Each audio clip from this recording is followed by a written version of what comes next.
America is going to own Gaza. That line just dropped, again, from Donald Trump. And this time, he didn't just say it. He brought a full 21-point blueprint to the UN. 2 million Palestinians. He says they can choose to leave permanently. A choice, or an ultimatum, depending on how you look at it, right?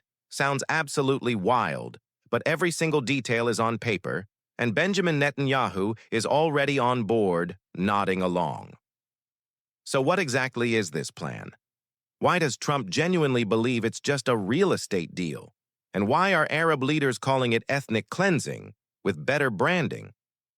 Stick around, because by the end of this video, you won't just know the bullet points, you'll understand every backlash and every single legal landmine buried beneath this proposal. Trump's pitch is actually pretty simple, at least in his mind. The United States takes title to the Gaza Strip, raises what's left of the rubble, clears every last weapon, then rebuilds a gleaming beachfront enclave he calls the Riviera of the Middle East. Imagine that. In return, Palestinians currently living there would relocate, Trump uses the word voluntarily, to 6 so-called safe communities, somewhere in Egypt, Jordan, or other unnamed Arab states. Once they leave, there's no return ticket. Instead, Gaza gets the world's people, a global workforce housed in new condos, cutting-edge tech parks, and luxury resorts, all bankrolled by Gulf money, but ultimately answering to Washington. Think Puerto Rico meets Dubai, except under the stars and stripes and just 40 kilometers from Tel Aviv. That's the elevator pitch. The 21-point plan just adds bullet points, deadlines, and a lot more flags to that audacious vision. Now, this isn't some spur-of-the-moment, off-the-cuff campaign idea that just popped into his head. Back in February, while most candidates were shaking hands in diners and kissing babies, Trump was already floating the idea of Gaza ownership at a closed-door fundraiser in Florida. Audio leaked, outrage spiked, and then, as often happens, life moved on, until September's UN General Assembly. That's when he showed up with Netanyahu by his side, armed with a slick slide deck. Suddenly, this concept had UN letterhead, making it feel, well, official. Point 1, permanent cessation of hostilities. Point 2, full demilitarization of Hamas. Point 7, U.S. administration of territory. And point 15, generous resettlement package for the families from Gaza. Generous, he says, but with no price tag, no host country signatures, and no path back home. Netanyahu publicly supported this plan, emphasizing that Palestinians could choose whether to stay or leave, framing relocation as a free choice. He smiled, called it creative diplomacy, and praised Trump for thinking outside the box. Meanwhile, Arab diplomats, understandably, walked out. You know Trump's language, right? It's pure real estate, straight from the boardroom. He talks square footage, ocean views, unbeatable location. Gaza's war-torn coastline becomes prime waterfront. The devastation? To him, it's just a demolition site ready for rebuild. He even circulated a glossy AI render, glass towers, a cruise ship pier, Trump-branded golf villas. For him, the conflict isn't politics. It's just a zoning dispute, a massive urban renewal project. Frame it that way, and expropriation sounds almost like progress, doesn't it? He famously told reporters, "We'll make the Middle East great again, one parcel at a time." The soundbite machine cranked, headlines practically wrote themselves, and the plan started trending as Faust Trump's Gaza deal. But buzz is not buy-in, and that's precisely where the sales pitch hits a wall taller than any Gaza checkpoint. Let's talk about that wall. International law is pretty clear on this.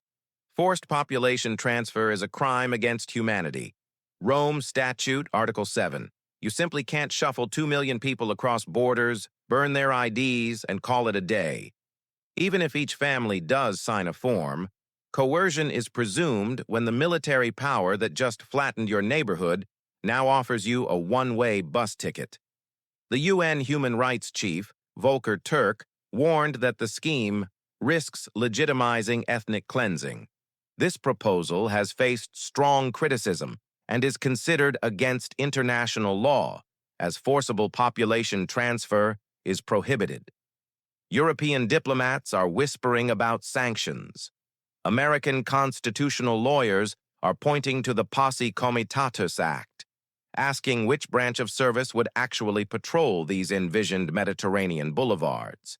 Meanwhile, the plan breezily promises an international Arab security force until U.S. administration arrives. So which Arab army volunteered for that? None, so far.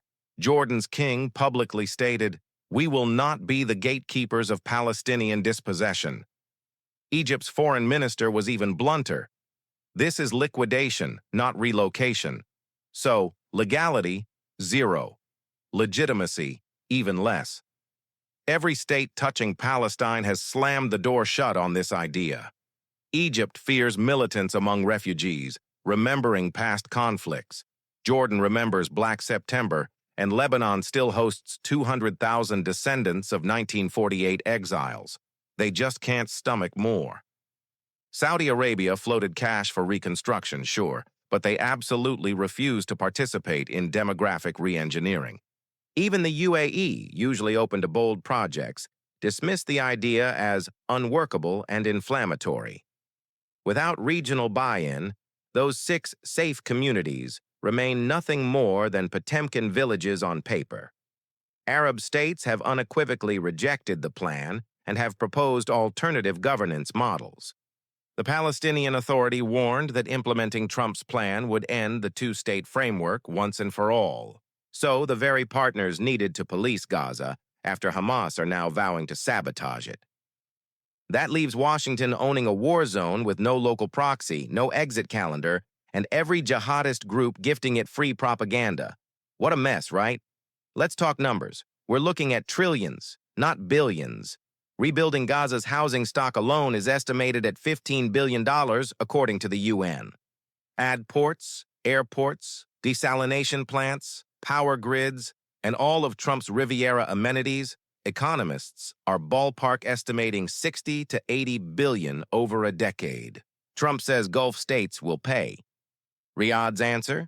We'll invest in Gaza, absolutely, but under a Palestinian government, not under the U.S. flag.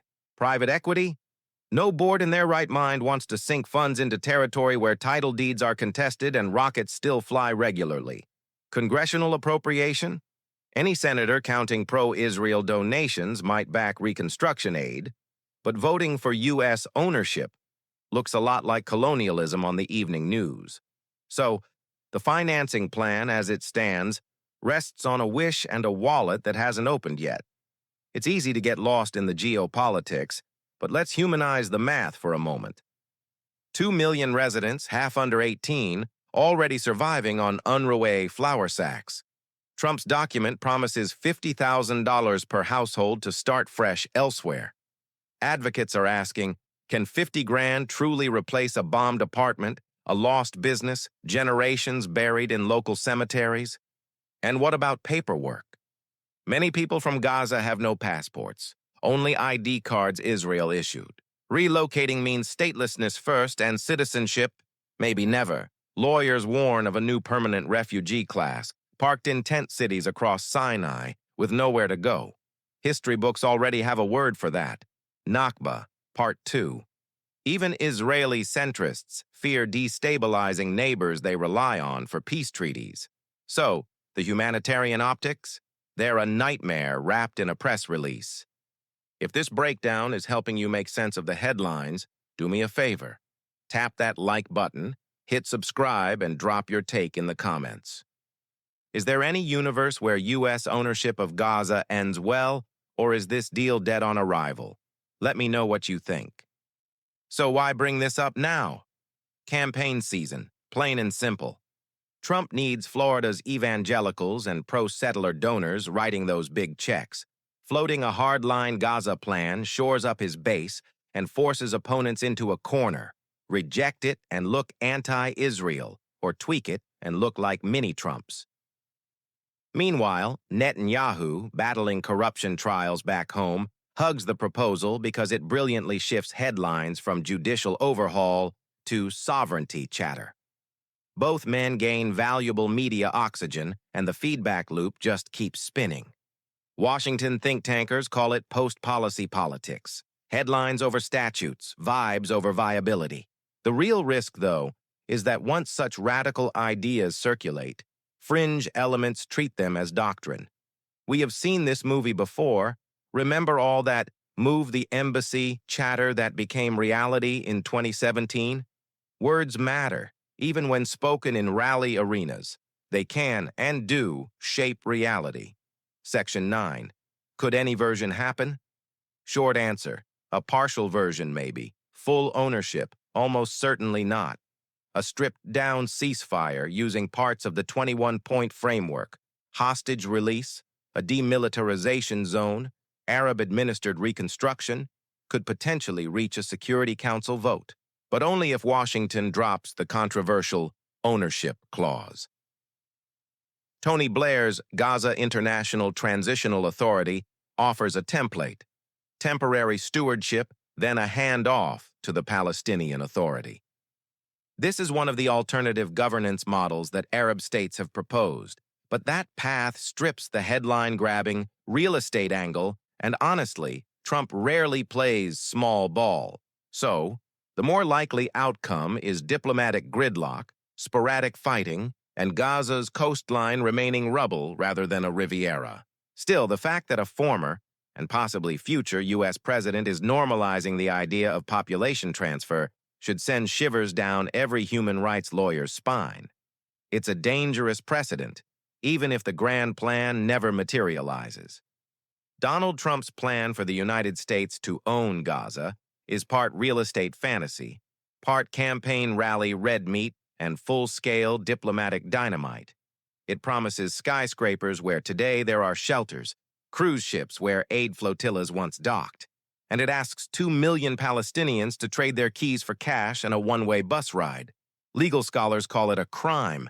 Neighbors call it insanity. Trump, well, he just calls it Tuesday branding.